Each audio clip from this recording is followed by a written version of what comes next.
बिस्मिल्लाहिर्रहमानिर्रहीम, अस्सलाम वालेकुम। माय नेम इज़ सफ़र एहसान and this is your channel physics का सफ़र। आज के लेक्चर में हम डिस्कस करेंगे Kepler's law of orbits.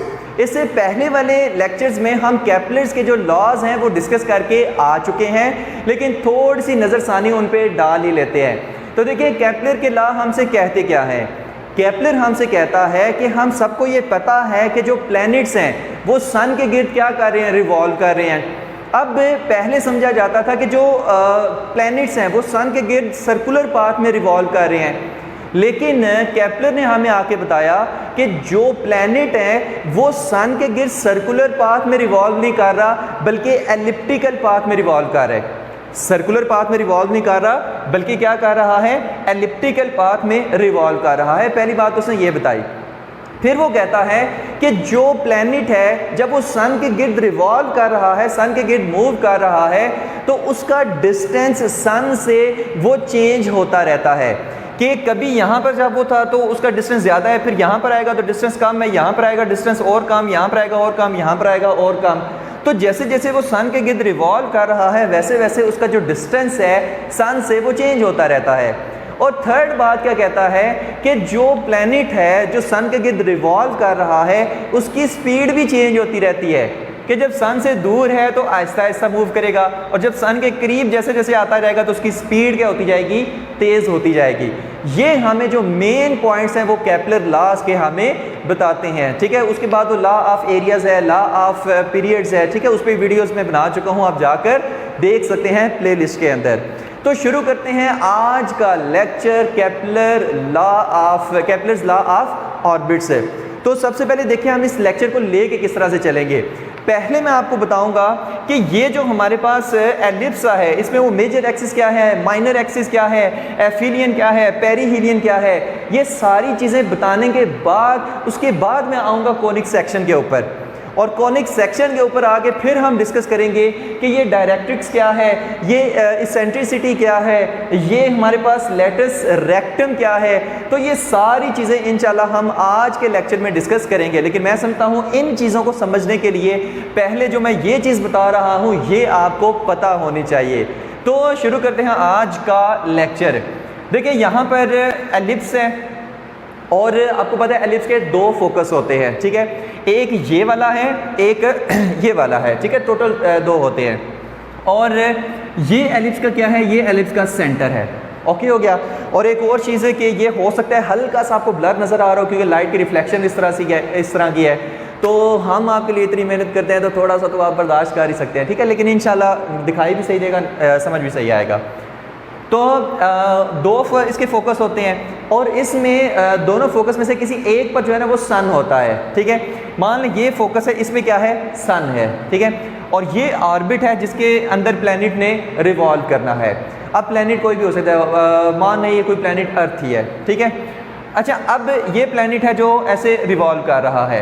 Planet और सन के दरमियान जो डिस्टेंस है वो कितना है, आर है। ओके हो गया। तो ये थी इसकी हल्की सी कंस्ट्रक्शन। अब इसके ना दो एक्सिस हैं, एक ये वाला एक्सिस है, एक ये वाला एक्सिस है, ठीक है। अब यहाँ पर ये जो इसका एक्सिस है ना, ये वाला इसका एक्सिस है, थोड़ा सा मैं पिक्चर को गंदा करने वाला हूँ। इसको हम कहते हैं, ये हमारे पास जो है इसको हम कहते हैं मेजर एक्सिस। इसको हम क्या कहते हैं, मेजर एक्सिस, ठीक है, क्योंकि ये एक्सिस बड़ा होता है। और ये जो है ये एक्सिस है, ये जो एक्सिस है ये हमारे पास छोटा है, लिहाजा इसको हम क्या कहेंगे, minor axis. Minor axis. Okay हो गया। जो बड़ा एक्सिस है मेजर एक्सिस, जो छोटा एक्सिस है वो माइनर एक्सिस। उसके बाद ये जो डिस्टेंस होता है ना, ये जो डिस्टेंस होता है, ये डिस्टेंस हमारे पास होता है a, ठीक है। और इसको हम क्या कहते हैं, इसको हम कहते हैं सेमी मेजर एक्सिस। इसको हम क्या कहते हैं, सेमी मेजर एक्सिस है। अच्छा, अब ये वाला जो है, ये वाला जो डिस्टेंस है ये भी कितना है, a है। इसको भी हम क्या कहेंगे, सेमी मेजर एक्सिस, ठीक है। और यहां से लेकर यहां तक कितना बनता है, ये तो हमारे पास 2a बनता है, देखो यहाँ से लेकर सेंटर तक a और सेंटर से लेकर यहाँ तक फिर से a, तो यहाँ से लेकर यहाँ तक कितना बना 2a। इसका मतलब है मेजर एक्सिस जो होता है वो कितना होता है, वो होता है 2a। ओके हो गया। और सेमी मेजर एक्सिस कितना होता है, ये हमारे पास होता है सिंपल a। डन हो गया। अच्छा अब माइनर एक्सिस पे आते हैं। ये पूरा क्या है, माइनर एक्सिस है। ओके तो यहाँ पर ये जो हमारे पास है, ये इतना हिस्सा है, ये वाला, ये हमारे पास क्या है, ये है हमारे पास b, और इसको हम क्या कहते हैं, सेमी माइनर एक्सिस। ठीक है, सेमी माइनर एक्सिस। जैसे ये था ना सेमी मेजर एक्सिस, ये है सेमी माइनर एक्सिस। इसी तरह ये वाला कितना होगा, ये वाला डिस्टेंस कितना होगा, ये भी हमारे पास b होगा, और ये भी क्या है, सेमी माइनर एक्सिस है। ठीक है, यानी कि ना यहाँ पर देखिए ये पूरा जो एक्सिस है ना, ये मेजर एक्सिस है, और ये जो आधा है, ये जो आधा है, ये हमारे पास सेमी मेजर एक्सिस है। ठीक है, इसी तरह वर्टिकल में ये पूरा क्या है, माइनर एक्सिस है, लेकिन ये जो आधा है ये क्या है, ये सेमी माइनर एक्सिस है। ये हमारे पास कितना है, b है, और ये जो आधा रह गया ये भी कितना है, b है, तो ये दोनों मिला के कितना हो जाएगा, 2b। इसका मतलब है सेमी माइनर एक्सिस हमारे पास होता है 2b, और sorry semi minor axis, semi minor axis हमारे पास कितना होता है, b, और जो माइनर एक्सिस होता है वो कितना होता है, 2b। वो हमारे पास कितना होता है, 2b। ओके हो गया, b प्लस b कितना हो गया, 2b, और ये एक सिंगल b हमारे पास सेमी माइनर एक्सिस। यहाँ तक डन है। अच्छा नेक्स्ट अब है, नेक्स्ट हमारे पास है ये जो डिस्टेंस होता है सन से लेकर सेंटर तक का, थोड़ी सी टर्मिनोलॉजीज अभी हम सेट कर रहे हैं। सन से लेकर सेंटर तक का ये हमारे पास डिस्टेंस होता है AE। ये हमारे पास कितना डिस्टेंस होता है, AE। तो हमारे पास अभी जो टर्मिनोलॉजी सेट हुई है, मेजर एक्सिस भी हो गया, माइनर एक्सिस भी हो गया, सेमी मेजर एक्सिस भी हो गया, सेमी माइनर एक्सिस भी हो गया, और ये AE वगैरह भी हो गया। अब नेक्स्ट हम देखते हैं कि ये एफिलियन और पेरीहिलियन क्या है। ओके हो गया, तो वो चीज़ देखो, देखो हमारे पास ना एफिलियन क्या होता है, farthest distance of planet from sun is called aphelion. कि ऐसा ये पॉइंट है जहाँ पर जो प्लैनेट है वो सन से सबसे ज़्यादा दूर होता है इस पाथ में मूव करते हुए। देखो अब जब यहाँ से ये प्लैनेट यहाँ से ऐसे मूव कर रहा है यहाँ पर आया है, अब इस पॉइंट पर आके ये प्लैनेट सन से सबसे ज़्यादा दूर है, इस प्लैनेट को इस पोजीशन को हम इसके क्या कहते हैं, एफिलियन। ठीक है, farthest distance of planet from sun is called aphelion. अच्छा अब यहाँ से ये प्लैनेट मूव करता आया यहाँ पर पहुँच गया। ठीक है, जब यहाँ पर पहुँच गया, अब देखो सन से ये बहुत ज़्यादा करीब नहीं है, तो ऐसा पॉइंट जहाँ पर जो हमारे पास प्लैनेट है वो सन के बहुत ज़्यादा करीब होता है, closest distance of planet from sun is called perihelion. इसको हम क्या कहते हैं, पेरीहिलियन। ये क्या होगा, farthest distance from sun. Aphelion क्या होता है, farthest distance of planet from sun. ठीक है, और पेरीहिलियन क्या होगा, closest distance of planet from sun. Okay हो गया, तो ये हमारे farther distance of planet from sun, और ये हमारे पास closest distance of planet from सन। अच्छा अब इनकी वैल्यू कितनी होती है वो चीज़ देखे, थोड़ा सा गन ज़्यादा ही मच गया है, लेकिन यहाँ पर ब्लैक से मेरा दिल है इसको लेके, ये जो हमारे पास डिस्टेंस है ना, ये वाला, ये जो डॉटेड लाइन से मैंने बनाया है, ठीक है, इसको आप कह लें कि ये हमारे पास क्या है, RA। ये हमारे पास क्या है, RA है, जो हमारे पास है इस पॉइंट का डिस्टेंस। ठीक है, यहाँ पर क्या है, एफिलियन। जब हमारे पास प्लैनेट यहाँ पर पहुँचेगा तो फारदेस्ट डिस्टेंस होगा फ्रॉम सन। ठीक है, तो ये डिस्टेंस कितना होगा, यहाँ से लेकर यहाँ तक, वो हमारे पास होगा, यहाँ पर मैं लिखने वाला हूँ RA इज इक्वल टू, ये डिस्टेंस कितना है, A, ये डिस्टेंस कितना है, AE। तो यहाँ से लेकर यहाँ तक डिस्टेंस हो गया A प्लस AE। ओके हो गया, तो यहाँ से अगर हम A कॉमन लें, ठीक है, E यहाँ पर है, अगर ए कॉमन ले तो कितना आ जाएगा 1 प्लस ई। ठीक है, बताते हैं ये ई बी क्या है। तो ये अच्छा, अब नेक्स्ट हमारे पास क्या है, यहाँ पर पेरीहीलियन क्या है। देखो पेरीहीलियन ना हमारे पास ये वाला डिस्टेंस है, इसको हम कहते हैं आर पी से शो कर देते हैं। ठीक है, closest distance of planet from the sun is called perihelion, और वो डिस्टेंस आर पी से हम शो कर रहे हैं। आर पी हमारे पास कितना आएगा वो चीज़ देखो, आर पी आएगा कि यहाँ से आपने क्या करना है, ए में से यहाँ से लेकर यहाँ तक डिस्टेंस क्या था, ए ये वाला, इसमें से ए ई को माइनस कर दो तो आपके पास ये डिस्टेंस निकल आएगा। ठीक है, तो ए माइनस ए ई और r p is equal to a common आ गया और ये आ गया 1 माइनस ई। ओके हो गया। तो ये टर्मिनोलॉजीज आपने याद रखनी है, ये वाली। ये आपका किसका है, एफिलियन के लिए, और ये किसका है, पेरीहीलियन के लिए। ओके हो गया, और इसमें कोई भी बात बताने वाली नहीं है। ठीक है, तो यहाँ पर ना अब हम इसमें आते हैं कि ये कोनिक सेक्शन क्या होता है, इसमें ये लेटस रेक्टम, सेंट्रिसिटी और डायरेक्ट्रिक्स क्या होते हैं।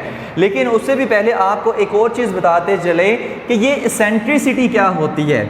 इसेंट्रिसिटी क्या होती है, मैंने इसको इसमें बता रहा हूँ।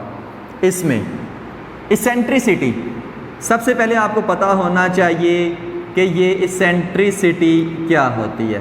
ठीक है, इसेंट्रिसिटी हमारे पास होती है कि जो हमारे पास ये ऑर्बिट है ये सर्कल से कितना डेविएट किया हुआ है, यानी कोई भी हमारे पास जो पाथ है वो जो हमारे पास ये एलिप्स है वो कितना पिचका हुआ है, ये हमें बताता है इसेंट्रिसिटी। ठीक है, इसेंट्रिसिटी हमें कैसे बताती है वो चीज़ देखो। देखो हमारे पास ना एलिप्स की इक्वेशन क्या थी, एक्स का स्क्वायर ओवर ए का स्क्वायर प्लस वाई का स्क्वायर ओवर बी का स्क्वायर इज इक्वल टू 1। ये हमारे पास है एलिप्स की इक्वेशन, और ए और बी में रिलेशन कितना है, b square is equal to a का स्क्वायर और 1 माइनस ई स्क्वायर। अब ये ई क्या है, ये इसेंट्रिसिटी है। इसेंट्रिसिटी हमें क्या बताएगी कि ये जो हमारे पास ये एलिप्स है ये सर्कल से कितना डेविएट किया हुआ है। मतलब मान लो ये हमारे पास सर्कल है, थोड़ा सा डेविएट किया ये, और डेविएट किया ये, और डेविएट किया ये, तो ये ऐसे पिचकता नहीं जा रहा। तो ये कितना पिचका हुआ है, ये एलिप्स कितना पिचका हुआ है, ये हमें कौन बताएगा, ये हमें बताएगी इसेंट्रिसिटी। अब वो किस तरह, वो चीज़ देखो। यहाँ पर देखो इसेंट्रिसिटी, इसेंट्रिसिटी में ई की वैल्यू अगर 0 हो, अगर ई इज इक्वल टू 0 हो तो वो फिर हमारे पास सर्कल होता है। सर्कल के लिए इसेंट्रिसिटी की वैल्यू 0 होती है, ई इज इक्वल टू 0। अच्छा, अगर हमारे पास एलिप्स हो तो एलिप्स के लिए इसेंट्रिसिटी की जो वैल्यू होती है वो हमारे पास 0 से लेकर 1 के दरमियान में होती है। मतलब इसेंट्रिसिटी की वैल्यू या तो हमारे पास 0.2 हो जाएगी, या 0.4 हो जाएगी, या 0.6 हो जाएगी, या 0.8 हो जाएगी। मतलब 0 से 1 के दरमियान अगर इसेंट्रिसिटी की वैल्यू हो तो वो हमारे पास एलिप्स होता है। जैसे कैसे हमारे पास यहाँ पर देखो, अगर ना हमारे पास इस ई का स्केयर है ना, इसेंट्रिसिटी की अगर वैल्यू हमारे पास हो 0.5, कितनी हो 0.5। अब 0.5 का स्केयर कितना होगा 0.25, 1 माइनस 0.25 कितना होगा 0.75। तो यहाँ पर देखो जब मैंने इसकी जगह 0.5 पुट किया, उसका स्केयर किया तो वैल्यू और छोटी होगी। ठीक है, फिर मैंने उसको 1 में से माइनस किया तो ये बी स्केयर छोटा नहीं होता जा रहा, बी स्केयर क्या होता जा रहा है, छोटा होता जा रहा है। इसकी यहाँ पे वैल्यू कितनी है 0.75 ए का स्क्वायर। लेकिन अगर मैं यहाँ पर 0.6 पुट करूँ, मतलब कि 0.5 की बजाय 0.6 इसेंट्रिसिटी की वैल्यू इंक्रीज कर दूँ, तो 0.6 का स्केयर कितना आएगा 0.36, 1 माइनस 0.36 कितना आएगा 0.64। ठीक है, तो पहले हमारे पास 0.75 ए स्क्वायर आ रहा था, अब हमारे पास 0.64 ए स्क्वायर आ रहा है। तो इसेंट्रिसिटी की वैल्यू इंक्रीज करने से ये वाला हमारे पास फैक्टर डिक्रीज नहीं हो गया, इसका मतलब है जो बी स्क्वायर है वो डिक्रीज नहीं हो गया। तो यही तो हम कहते हैं कि जो बी होता है वो ए से छोटा होता है। इसेंट्रिसिटी की वैल्यू इंक्रीज करते जाएं, बी और कम होता जाएगा। देखो अगर बी इतना बड़ा ना यहाँ से लेकर यहाँ तक, तो ये हमारे पास कम पिचका हुआ है। अगर बी यहाँ से लेकर यहाँ तक हो तो ज़्यादा पिचका हुआ होगा, अगर बी यहाँ से लेकर यहाँ तक हो तो और ज़्यादा पिचका हुआ होगा, यानी बी छोटा होता जाएगा। इसका मतलब है ये और ज़्यादा पिचकता जा रहा है।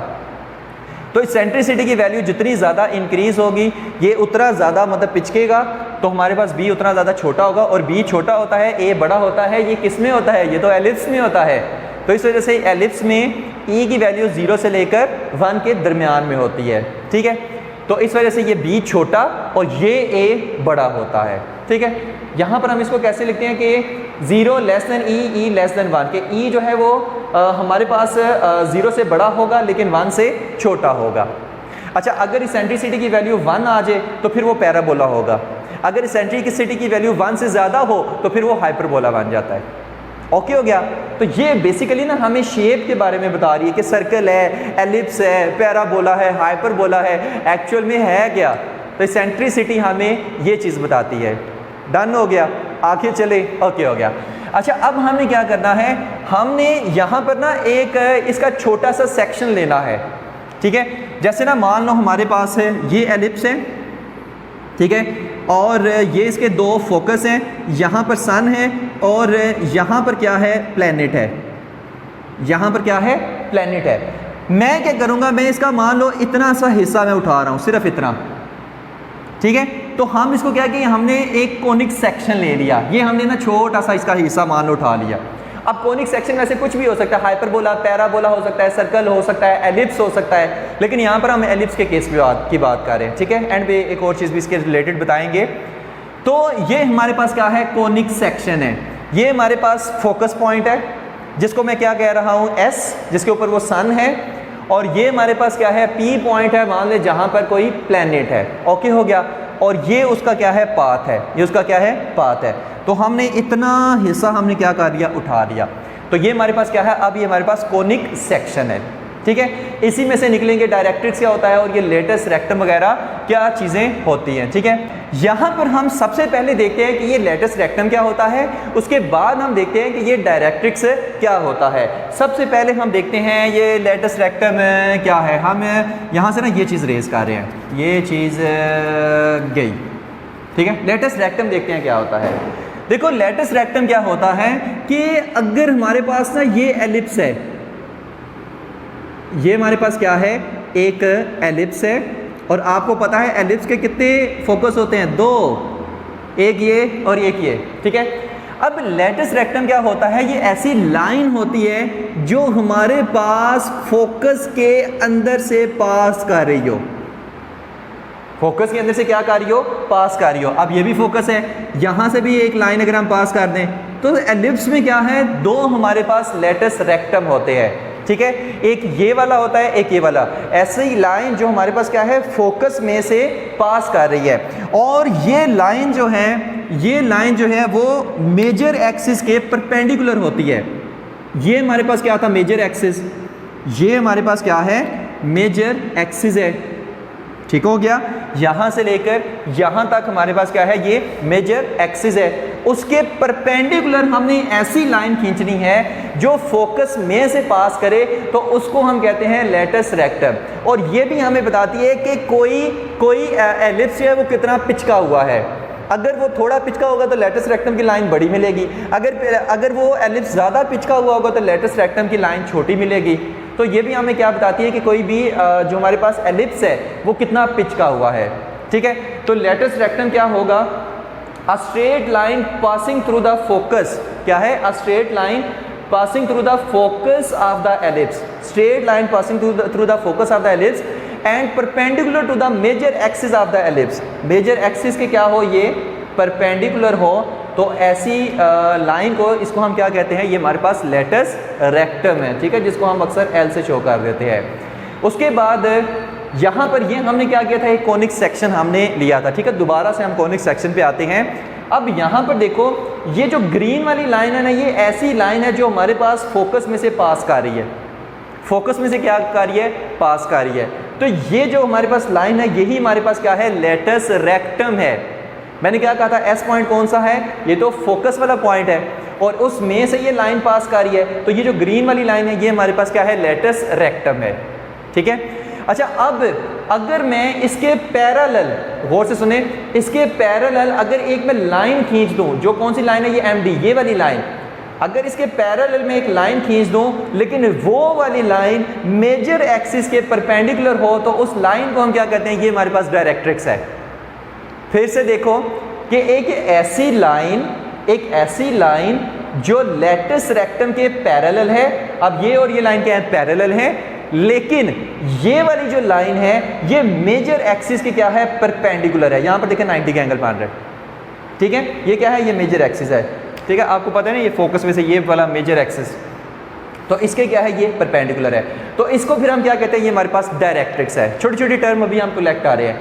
अ line parallel to the latus rectum, a line parallel to the latus rectum of the ellipse and are perpendicular to the major axis and perpendicular to the major axis of the ellipse। इसी को, इस line को हम क्या कहते हैं, directrix.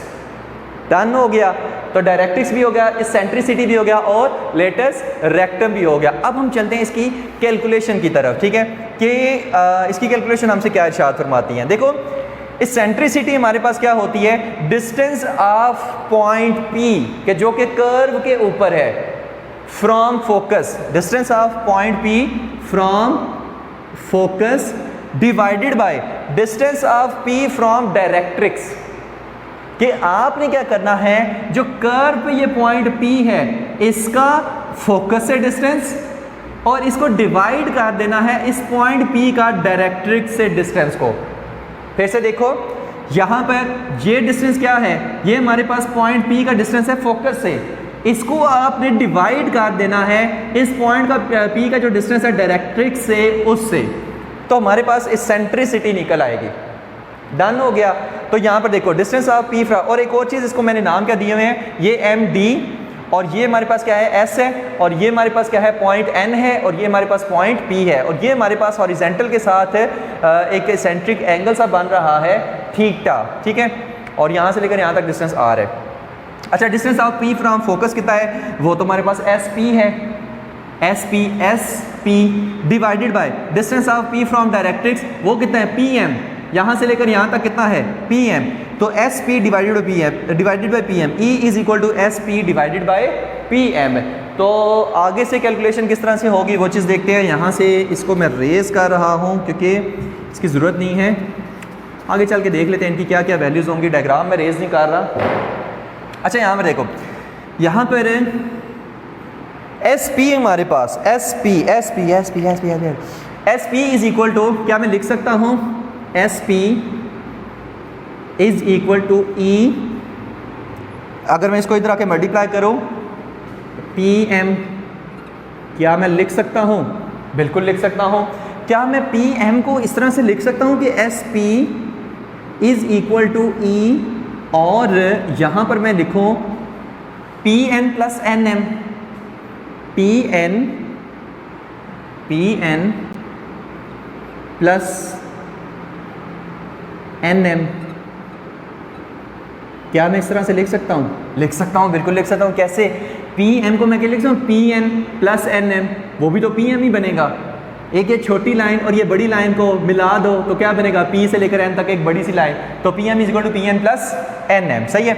अब यहाँ पर SP क्या है, SP क्या है, ये तो हमारे पास R है, तो इसकी जगह आप क्या लिख दो, R is equal to E और यहाँ पर आप क्या लिखोगे, PN की जगह। देखो अगर मैं ये जो R है इसके दो कंपोनेंट्स बनाऊँ, एक ये कंपोनेंट एक ये कंपोनेंट, तो थीटा के साथ वाला क्या होगा, R cos थीटा, और ये वाला कौन सा होगा, R sin थीटा, ठीक है। तो मुझे बताओ जितना ये डिस्टेंस है उतना ही हमारे पास ये भी नहीं है, तो क्या मैं लिख सकता हूँ कि PN इज इक्वल टू, ये हमारे पास R cos थीटा है क्योंकि ये और ये हमारे पास पैरेलल में ही है ना, तो PN is equal to R cos theta. तो यहाँ पर मैं लिखूँगा R cos theta plus NM, ठीक हो गया, और यहाँ से ये ओके हो गया, तो NM ओके हो गया। अच्छा यहाँ पर R इज इक्वल टू क्या मैं लिख सकता हूँ कि ER cos theta plus E into NM, क्या मैं लिख सकता हूँ, बिल्कुल लिख सकता हूँ। क्या फिर मैं लिख सकता हूँ कि R minus ER cos theta is equal to E into N M. क्या मैं इस तरह से लिख सकता हूँ? बिल्कुल लिख सकता हूँ, ठीक है। तो एक हमारे पास ना इक्वेशन ये आ गई, R minus E R cos theta is equal to E into N M हमारे पास आ गया, ठीक है। E into N M, E into N M, ठीक है। अच्छा, अब ये एन एम क्या है, हम वो चीज़ देखते हैं, ठीक है। मैं इसको कहाँ पर करूँ, इसको ना यहाँ पर मैं करने लगा हूँ, ठीक है। एन एम क्या है, एन एम की वैल्यू देखो यहाँ पर देखो कि ये हमारे पास पॉइंट जो होता है ना, ये वाला पॉइंट है, ये इस कर्व के ऊपर तकरीबन होता है। इस क्या होता है, कर्व के ऊपर होता है। तो अगर मैं यहाँ से डायरेक्ट ई की वैल्यू निकालना चाहूँ तो वो कितनी निकलती है, यहाँ से लेकर यहाँ तक क्या होगा, S N E is equal to S N divided by N M divided by N M. क्या मैं ऐसे लिख सकता हूँ? बिल्कुल लिख सकता हूँ भाई। क्यों लिख सकता हूँ? देखो, distance of point P from focus, point P किधर था, कर्व के ऊपर था, तो ये भी तो पॉइंट तकरीबन कर्व के ऊपर ही आ रहा है। तो क्या मैं लिख सकता हूँ कि distance of this point from focus वो कितना है, एन एस है, एस एन लिख लो या एन एस लिख लो, वो कितना है, एन एस है, divided by distance of this point from directrix, वो कितना है, यहाँ से लेकर यहाँ तक, वो तो एन एम है, वो कितना है, एन एम है। तो क्या फिर मैं इसको इस तरह से लिख सकता हूँ कि N S is equal to E into N M. क्या मैं इसको ऐसे लिख सकता हूँ? ठीक है, यहाँ पर देखो ई इंटू एन एम। अब ये जो टर्म है ई इंटू एन एम क्या है, ये हमारे पास एन एस है। तो इसको मैं इधर अगर लिखूं, आर यहाँ से कॉमन आ गया, आर कॉमन आ गया और ये बन गया 1 minus E cos theta is equal to N M की जगह मैं अब क्या लिखने वाला हूँ, यहाँ पर देखो ई इंटू एन एम, इसकी जगह क्या मैं लिख सकता हूँ, एन एस लिख सकते हैं, बिल्कुल। क्यों E into N M, E into N M ये किसके इक्वल है, एन एस के इक्वल है। ओके हो गया। अब देखो एन एस क्या है, एन एस क्या है, ये तो लेटिस रेक्टम है, ये क्या है, लेटिस रेक्टम यानी एल। तो इसकी जगह मैं क्या लिखूंगा, एल। तो r 1 minus cos theta is equal to L और r is equal to L over 1 minus cos theta. ये हमारे पास क्या है, equation of orbit of planet. ये हमारे पास क्या है, equation of orbit of planet. ये हम निकालने की कब से कोशिश कर रहे थे। तो ये सारा जितना ये सिनेरियो हमने ये सारा वो काम किया ना, वो इस इक्वेशन को निकालने के लिए किया है, ठीक है। होप सो कि ये सारी चीज़ें ये जितनी भी हमने की हैं ये सारी आपको समझ आ गई होगी। अब हम चलते हैं नेक्स्ट सेक्शन की तरफ। अब हम डिराइव करने वाले हैं equation of ellipse with sun at one focus. तो वो देखते हैं किस तरह से डिराइव करते हैं। देखो हमारे पास इक्वेशन आई है R is equal to L over 1 minus E cos theta, ठीक है, जो कि हम कहते हैं equation of orbit of planet.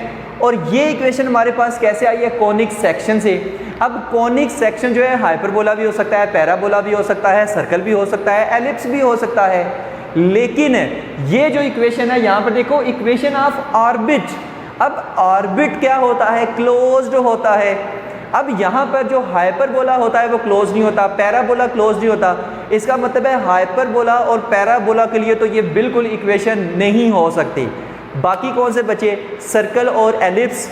अब सर्कल के लिए ई की वैल्यू कितनी होती है, वो तो 0 होती है।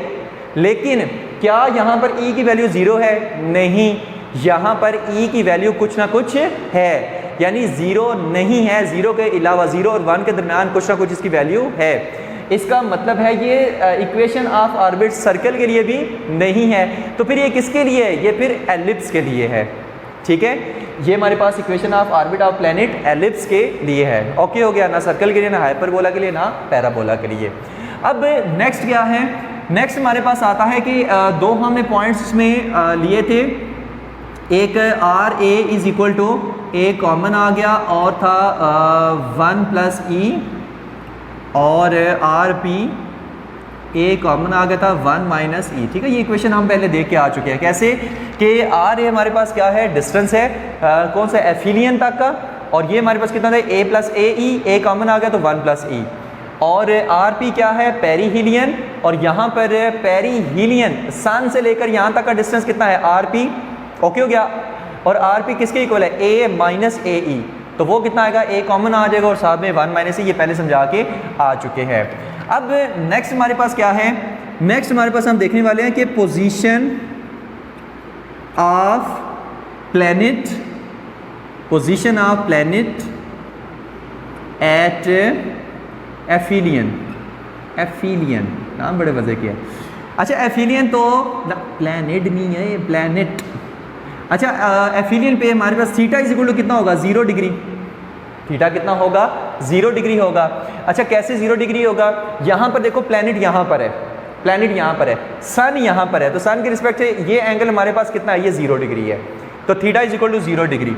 आपने क्या करना है ये इस इक्वेशन में पुट कर देना है, तो R1 इज equal to L over 1 minus E cos 0 degree, जो कि कितना आ जाएगा L ओवर 1 माइनस ई आ जाएगा, क्योंकि cos 0 1 होता है ना, तो 1 माइनस ई आ जाएगा। सेम इसी तरह position of planet at perihelion, at perihelion वो कितना आएगा R2, ना ना ना ना, यहाँ पर थीटा कितना होगा 180 डिग्री। क्यों क्यों 180 डिग्री होगा, देखो यहाँ से ट्रैवल करके करके करके करके यहाँ तक आया, प्लैनेट यहाँ से ट्रैवल करके यहाँ तक आया, कितने डिग्री एंगल कवर हुआ 180 डिग्री, तो इसलिए हम यहाँ पर एंगल कितना रहे हैं 180 डिग्री। ये 0 डिग्री वैसे भी लाइन पे ये 0 डिग्री, और यहाँ पर ये कितना होता है 180 डिग्री होता है, तो theta is equal to 180 degree. But कहाँ पे position of planet at perihelion, तो R2 is equal to L over 1 minus E cos 180 degree, और ये कितना आएगा L ओवर 1 प्लस ई आ जाएगा। क्यों, क्योंकि cos 180 माइनस 1 होता है, माइनस माइनस प्लस हो जाएगा, तो हमारे पास 1 प्लस ई आ जाएगा। डन हो गया। अच्छा यहाँ पर R1 कितना आया L ओवर 1 प्लस ई, ठीक है, R1 कितना आया L ओवर 1 प्लस ई, और R2 कितना आया L ओवर सॉरी ये कितना आया 1 माइनस ई, और R2 कितना आया L over 1 plus E. Okay हो गया। इसको इक्वेशन 1 का नाम दे लें, इसको इक्वेशन 2 का नाम दे लें। आप क्या करेंगे कि ऐड इक्वेशन 1 एंड 2, तो 1 एंड 2 को ऐड करेंगे तो हमारे पास क्या आएगा R1 plus R2 is equal to L over 1 minus E plus L over 1 plus E. Okay हो गया। अच्छा अब हम क्या करें, तो यहीं पर करते हैं R1 प्लस R2, और नीचे क्या आ जाएगा 1 माइनस ई और 1 प्लस ई। ठीक हो गया, एलसीएम इसका ले रहे हैं ना, और यहाँ पर क्या आ जाएगा L इंटू 1 प्लस ई और प्लस यहाँ पर क्या आ जाएगा L into 1 minus e. Okay हो गया। तो L into 1 plus e plus L into 1 minus e, और नीचे क्या आएगा 1 माइनस ई और 1 प्लस ई। ठीक है। अब यहाँ पर इसको हम कैसे लिख सकते हैं वो चीज़ देखो, यहाँ पर L plus L E, L plus L E, और यहाँ पर क्या आएगा L plus L minus L E, minus L E divided by ये कितना हो जाएगा 1 माइनस ई 1 प्लस ई, ये हमारे पास हो जाएगा 1 माइनस ई का स्क्वायर। ये कितना हो जाएगा 1 माइनस ई का स्क्वायर हमारे पास हो जाएगा। ठीक है, इसको सॉल्व कर लेना, आपके पास कितना आएगा 1 माइनस ई का स्क्वायर। या ना इसको अगर हम सॉल्व कर ही दें तो देखो 1 माइनस ई और 1 प्लस ई किस तरह आएगा 1 प्लस ई माइनस ई और माइनस ई का स्क्वायर। ठीक है, ये इससे गया तो 1 माइनस ई का स्क्वायर। ठीक है, तो इस वजह से हमने क्या लिखा 1 माइनस ई का स्क्वायर हमने लिख दिया। अच्छा, यहाँ से एल ई से गया तो कितना बचा और यहाँ पे याद रखो चलता क्या आ रहा है R1 प्लस R2। ठीक है, ये वाला R1 प्लस R2। अच्छा, R1 plus R2 is equal to कितना आ जाएगा 2L ओवर 1 माइनस ई का स्क्वायर। ठीक हो गया। अच्छा, यहाँ पर ना एक काम करना है, यहाँ पर एक काम करना है। देखो जो हमारे पास है ना इसको आप कह लो r is equal to r1 छोटा r, और ये जो हमारे पास है जो हमारे पास rp है इसको आप क्या कह लो कि ये हमारे पास r2 है, छोटा स्मॉल r2। अच्छा अब किस तरह से देखो, यहाँ से लेकर यहाँ तक का जो डिस्टेंस है वो आपने क्या कहा, ये ra है और उसको हमने स्मॉल r1 कह दिया, ठीक है। यहाँ से लेकर यहाँ तक का डिस्टेंस क्या था rp, उसको मैंने क्या कह दिया, स्मॉल r2। तो अगर आप देखें तो फिर ये वाला डिस्टेंस कितना हुआ, r1, क्योंकि r is equal to r1 है, ये वाला डिस्टेंस कितना हुआ r1, और ये वाला डिस्टेंस कितना हुआ r2। तो r1 प्लस r2 कितना हुआ, ये यहाँ से लेकर यहाँ तक नहीं हुआ, जो कितना बनता है 2a, जो कितना बनता है 2a बनता है। तो आप यहाँ पर क्या लिखोगे कि r1 plus r2 is equal to 2a, पूरा मेजर एक्सिस बन जाता है ना, और वो कितना है, वो तो 2a है। तो यहाँ पर हम क्या लिखेंगे, 2a is equal to l over 1 minus e का स्क्वायर, ठीक है। ओह 2 किधर गया, यहाँ पे 2, ठीक है। अब क्या मैं 2 को 2 से काट सकता हूँ, बिल्कुल काट सकता हूँ। तो कितना हमारे पास आया answer, a is equal to, यहाँ पर मैं लिख रहा हूँ a is equal to l over 1 minus e का स्क्वायर। यही हमारे पास क्या है, इक्वेशन ऑफ एलिप्स है with sun at one focus. हो गया ना प्रूफ है कि हमारे पास जो प्लैनेट है वो क्या करता है, वो सन के गिर्द है, ठीक है। अगर एलिप्स के एक फोकस पे क्या हो, सन हो, तो हमारे पास जो प्लैनेट है वो एक एलिप्टिकल पाथ में मूव करेगा, जिसमें जो सन है वो उस एलिप्स के 2 फोकस में से किसी एक फोकस पे मौजूद है, ठीक हो गया। तो ये वाली equation a is equal to L over 1 minus E square derive करने की हम कोशिश कर रहे थे। मेरा नहीं ख्याल कि इस टॉपिक में कोई भी ऐसा पॉइंट हो जो हमने डिस्कस ना किया हो। तो होप्स ये सारी चीज़ें आपको समझ आ गई होंगी। Thank you very much. अल्लाह हाफिज़।